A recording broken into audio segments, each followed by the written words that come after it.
مستر بحمد في المغرب، مرحبا بكم في المطار الدولي محمد الخامس. خوتي راني في المغرب، هذا وين وصلت، ما عندي وين نروح وين نبات، ما درتش البوكينغ. واش راح ندير؟ عندي فكره، راح نروح دوكا لاي انسان مغربي هنا وندوموندي من عنده نبات معاه هاد الليله. اسكو راح نلقاو ولا لا؟ السلام عليكم حبيبي، انا مستر بحمد استاذ لغه انجليزيه. هذا وين وصلت للمغرب، ما درتش البوكينغ، ما درت والو، نحوس على واحد نروح نبات معاه.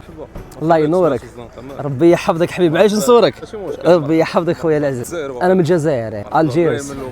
ربي يحفظك ما شاء الله. معايا واحد شويه طوموبيل ويلا معاك. ربي يحفظك، نجي نبات معاك للدار بصح ما تعرفنيش مازال. عادي ماشي مشكل. انا استاذ لغه انجليزيه، صانع محتوى، ندير فيديوهات تعليميه باينه من الفلوغين من الفلوغي تاعك.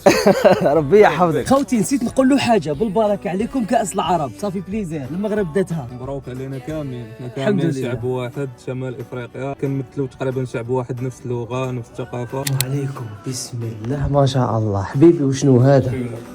الله يبارك.